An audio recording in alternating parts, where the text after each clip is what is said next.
Hello, everybody.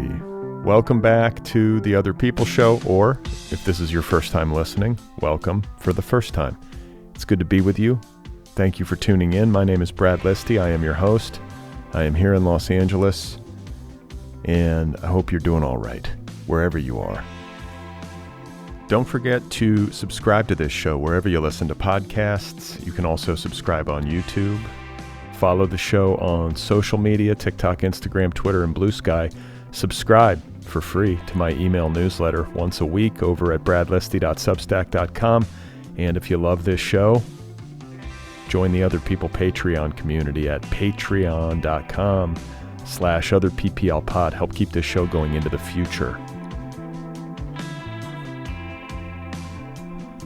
All right, so the end of the year is approaching rapidly.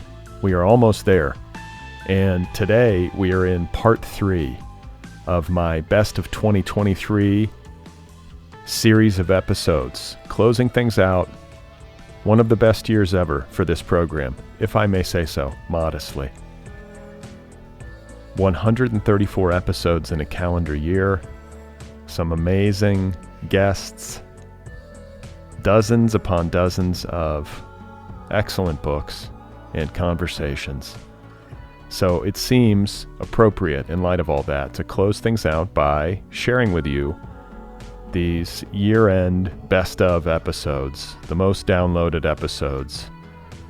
So this is part 3. Part 1 aired back on Christmas Eve. Part 2 aired yesterday. And now, today, part 3.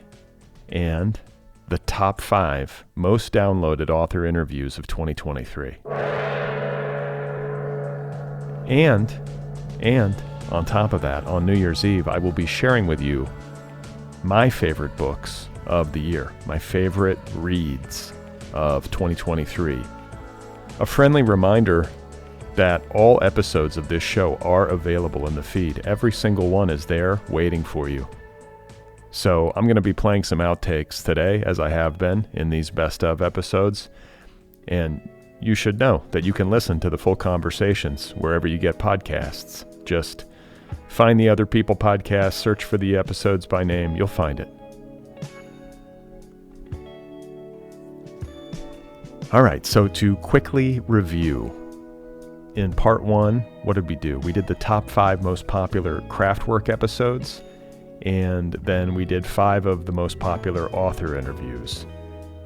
And for those of you who are just jumping into all this, I am sharing the 15 most downloaded author interviews of the year. So in part 1 of this series, I did numbers 15 through 11. Yesterday, in part 2, I did numbers 10 through 6. And today, I'm closing it out with number 5 through number 1. So let's get started, shall we? We will begin at number 5, the 5th most downloaded episode, most downloaded author interview of 2023 is episode 872, my conversation with Roxane Gay, author of Opinions, a decade of arguments, criticism, and minding other people's business.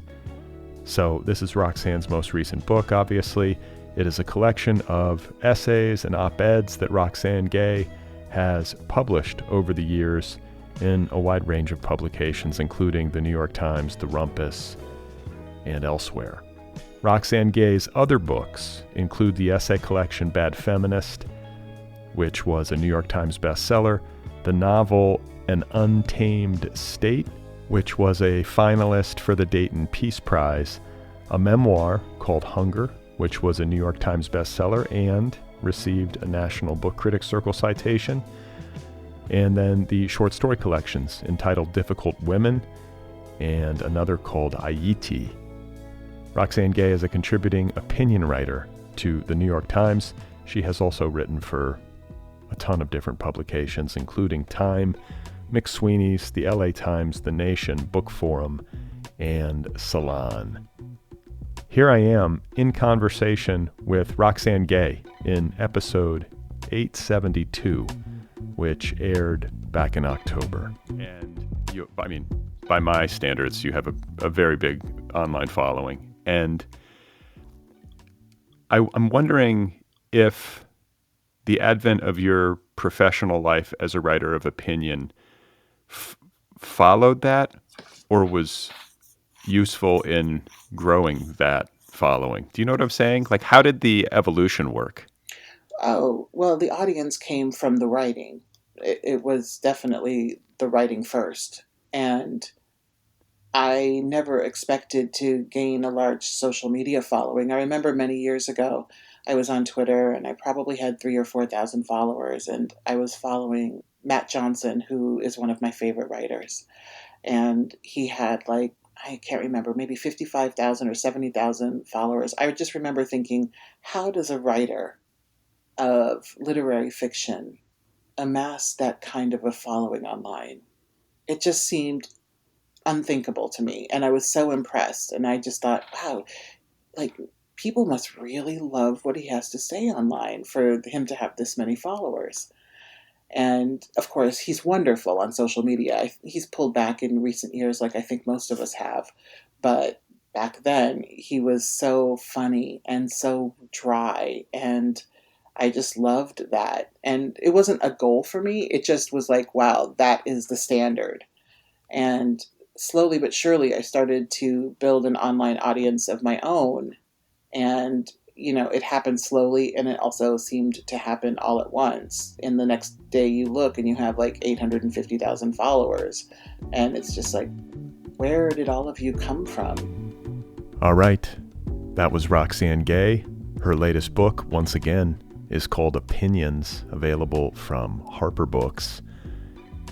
Her episode is the 5th most downloaded conversation of 2023. So that takes us to number 4, the 4th most popular author interview of the year is episode 864. My conversation with Lauren Groff, author of the novel The Vaster Wilds, available now from Riverhead Books. The Vaster Wilds is a survival story. It is about a young woman in colonial America who is on the run and battling the elements, trying to stay alive. The Vaster Wilds is at once an adventure story and a fable about trying to find your way, trying to live in a world that is succumbing to the forces of colonialism.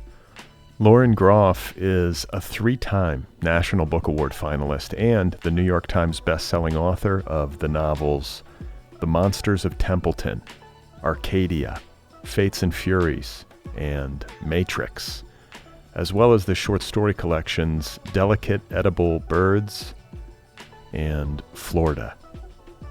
She has won the Story Prize and the Joyce Carol Oates Prize, and she has been a finalist for the National Book Critics Circle Award. It was wonderful to welcome Lauren Groff back to this program in September in what is the 4th most downloaded conversation of the year. Here I am in episode 864 with Lauren Groff. I think it's interesting, this idea of writing drafts. I think you draft in your, at least early drafts, by hand, or you did. You still do that? Oh, all of them up until the very end. Yeah. You write in a notebook. Yeah. And you're writing quickly.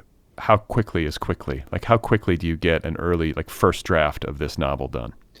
So this particular, it all depends on the book, but I knew that I wanted this book to be not short, but economical. So this one, I gave myself, I think, 1 month for the first draft. And it's a real draft, right? I mean, people's names change. What happens doesn't make sense. It's really just throwing out as many ideas as possible on the page and seeing which one is actually alive. And then taking those living ideas and in the gap between the previous draft and the next one, it's really, you start to see which of your ideas that you were really attached to have a place and which do not have a place, but you're just egotistically holding on to them. And so it's forest fire coming through, clearing out everything, all the underbrush, and then you've got the living, big, strong stuff for the next draft. And it happens over and over again. And I really like this method because otherwise I don't love technology. I'm not a big fan. And I think writing, for me at least, on the computer does not allow me to make the mistakes that I want to make, right? It looks too much like the printed page. I really need to make a lot of messes. And if it's on the computer, I will reread it. If it's written by hand, I can't reread it because I can't read my own handwriting. Okay. There we have it. That was Lauren Groff in episode 864. It is the 4th most downloaded author interview of 2023. Which then brings us to number 3. The 3rd most downloaded episode of the year is episode 836. My conversation with the one and only Samantha Irby. Her latest book is an essay collection entitled Quietly Hostile, available from Vintage. And what can I say about Sam Irby and her work? She is just so painfully funny, both on the page and in conversation. And yet, funny is not the whole story. I think that the reason her books work so well is because there is genuine pathos in them, some real revelation and humanity and depth and suffering. Sam Irby keeps it real, and she goes into the darkness, and best of all, she manages to find laughter there, which is no small feat. Such a good time meeting her for the first time and talking with her about her life and her writing. Here we are in episode 836, which aired back in May. I want to interrupt you because I feel like this is where you are so gifted. You are writing about this in your new collection, and it's heartbreaking and sad, but also you are able to locate these absurdities. Like, for example, the fact that the doctors give each of your sisters and you like 30 seconds to say goodbye. I know. It's so, Brad, you know what? It's like, if I could, if my life was good, I could be a person who like romanticize things, right? Who's like, we're going to gather around. We're going to read poems to mom. We are going to apologize for the thing she didn't know we broke, that we lied about. You know what I mean? Like, if I had a nice life, that's the kind of thing I would imagine. But I have had so many of these situations where it's just like one part of it is just like fucked up, and then it's like, okay, no, this is funny now. Like, they would not let us all go into the room together. They would not give us a Hallmark goodbye to this woman who gave us life. They were like, TikTok, you little bitches, one in, one out, say what you gotta say before she loses consciousness.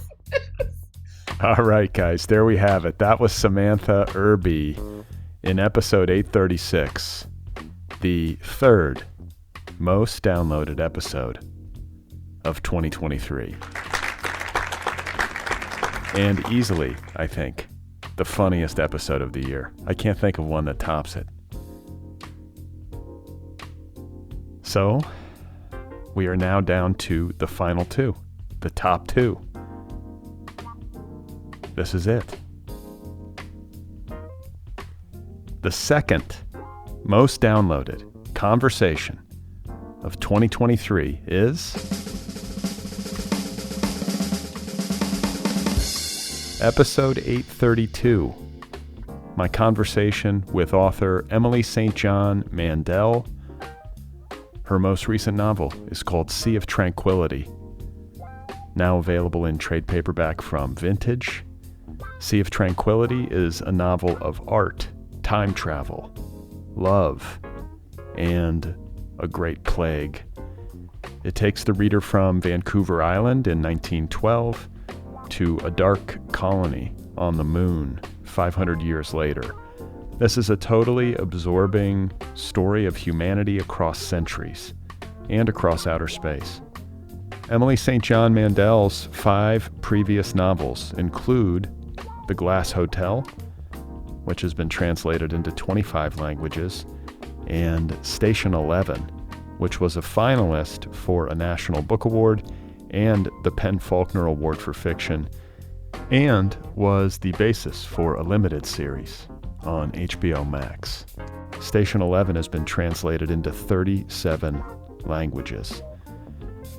It was wonderful to welcome Emily St. John Mandel back onto this program for the first time since 2012. Here we are in April of this year in episode 832. And it's also like the issue of reader expectation. Obviously, that's part of it. Like you're in a situation where you have a lot more people who are waiting for your next book. And so that can become kind of a mind fuck, I would imagine. It would for me. But then I think part of the equation that maybe doesn't get as much attention is the kind of business side of things, like the obligation that I can imagine a writer feels to his publisher or her publisher, like, oh my God, like they're waiting for my next thing. I don't want to disappoint the people at Knopf who gave me the tidal wave the last time, all that kind of stuff. If you hand them a book that's like undercooked or is a stinker somehow, like, I can see how psychologically that would be part of it.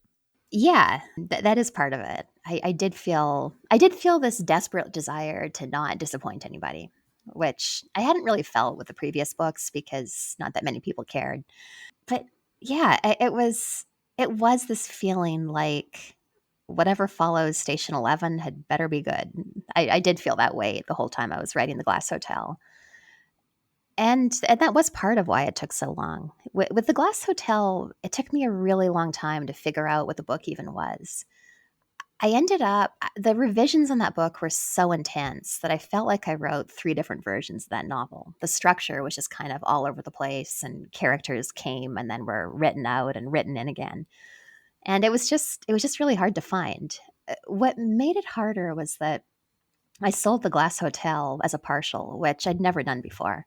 And just like for definitions, for anybody who's not familiar, that just means I sold it as a partial manuscript because Trump had just been elected. And I just had this feeling like, well, obviously the economy is about to collapse, so let me just get a book deal in under the wire. So I not an unwise move. No, I thought it seemed sound at the time. But what that meant was that when my publisher eventually read the first draft, that was their first time reading the book, which they'd bought, and it was pretty intense. I can laugh about it now, but the first round editorial notes were basically like, "We love this. Could you please change the structure, the plot, the characters, the pacing, like every element of the book?" Right. So, I did. I rewrote that book 3 times until it came together. All right. That was Emily St. John Mandel, best-selling author. Her latest novel, once again, is called Sea of Tranquility, available in paperback, trade paperback, from Vintage. My conversation with Emily St. John Mandel, the second most downloaded author interview of 2023. So here we are. After 3 episodes, we stand at the pinnacle of this calendar year for the Otherppl podcast, the #1 most downloaded episode of the year, and I should say by a wide margin. I should also say that this conversation, the #1 most downloaded conversation of the year, was, among all of the conversations I did this year, among those for which I was most nervous. I think it was either this one or Lori Moore that gave me the most anxiety. You know, just reading somebody's bio at a certain point can tie your head in knots. So it is gratifying, to me anyway, that both of these conversations were popular with listeners, because I stressed out a ton over both of them. And this one, the most popular episode of the year. I understand why it is so. It is a very fascinating conversation with a very fascinating author, undeniably. So, without any further ado, the number one most downloaded episode of 2023 is...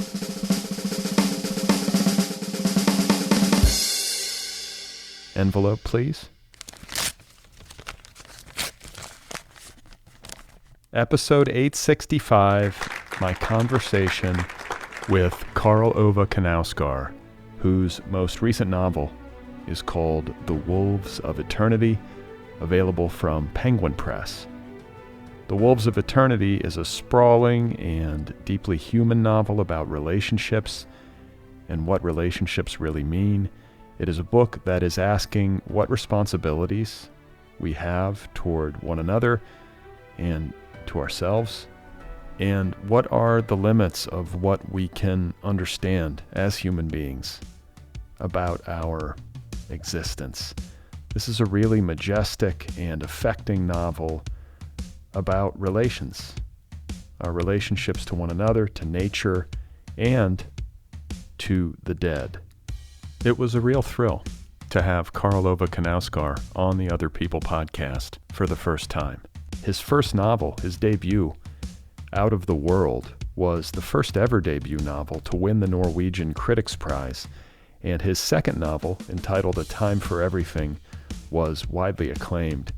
Knausgaard is also, of course, the author of the My Struggle cycle of novels, which made him a global literary star. Those books have been heralded as a masterpiece all over the planet. So here I am in episode 865, which aired back in September, talking with Karl Ove Knausgaard. This is something that your work is known for and is notable for, is the way in which you can be writing about quote-unquote nothing, and yet it is so deeply compelling. How do you do that? Because lots of us could try to do something like this, and the writing would be a disaster. It would be boring. So what is it process-wise? Well, I do think it's boring, and I do struggle with that thought every day, you know, and I send the manuscript to my editor end of day every day, and he replies in the morning, just to be able to keep going. So when I do this kind of one novel a year, I have to write 3 pages a day, no matter what, really, 5 days a week. So that's how I treat it, and I never ever see anything big or huge or, you know, brilliant or anything, because it's always kind of down in this on bicycle on the road or to the local shop, or I'm always in that. I'm never in something big, and it's incredibly demoralizing somehow for my writing. That's why I need my editor very, very much to be kind of part of the process, really. And so I'm full of doubt always. But the good thing, or what it does to the writing, is that if you do that, okay, so something must, you know, if that's your life, describing minute by minute some person, there's always something coming up. There's always something little. There's always something, always somewhere to go, you know. Either thought-wise, there could be some thought of something. And that thought, maybe there is just what happened 5 years ago, could be important and could turn up later. And then there are many kind of things that start to roll and start to go, small things. But then there is a story, really. And that story makes itself just through what happened when you write about someone very slowly. There is things, it turns up, and it leads you somewhere. And if there are many of those, it feels like it's really full of action, and there's a lot of things going on here, but it isn't. But the feeling is, and I guess that's kind of how it feels to be. You would never think when you're on your own, alone, oh, I'm such a boring person. You always think I'm boring according or in relation to others or according to others. But when you are on your own, you won't think, oh, I'm boring. You could be bored, but you can't be boring. And that's basically, that's the place I'm writing from, I guess. All right, everybody, there we have it. That was Karlova Knausgaard in episode 865, the number one most popular episode of the Otherppl podcast in the year 2023. So my congrats to Karlova and to all of the authors in the top 15, as well as the guests in Craftwork episodes, the top 5, and really congratulations to all of my guests this year, people who gave me their time and energy and were willing to talk with me, and to you.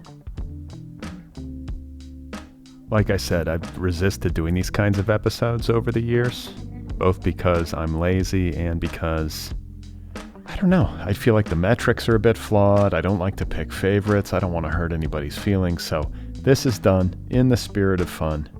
I think it's interesting to people to know which episodes drew the most attention, or at least, some approximation thereof. So if you are new to this program, then these recent end-of-year episodes function, I think, as a kind of primer for the show. You can go back and explore some of the terrain in the back catalog. And for those of you who have been along for the ride for any number of years, it is a nice moment to pause and look back, I guess. So that is it. The top 5 most popular Craftwork episodes of the year and the top 15 most downloaded author interviews. Thank you guys so much for listening to this program, both this year and in years past. And thanks to those of you who are new, who are just checking it out. I appreciate it. And thank you in particular to those of you out there who support this program via Patreon, via a subscription to my Substack newsletter, by joining the Otherppl book club, which you can do at otherppl.com, or by buying Otherppl merchandise, a t-shirt or a sweatshirt, and so on and so forth. That really helps, and I really appreciate it. So I think that does it for today. I think that's it. That's a wrap on the best of 2023, except I will remind you that I will be back on New Year's Eve with one more special episode closing out the year in an official manner. I will be sharing my personal favorite books of the year coming up on New Year's Eve. So stay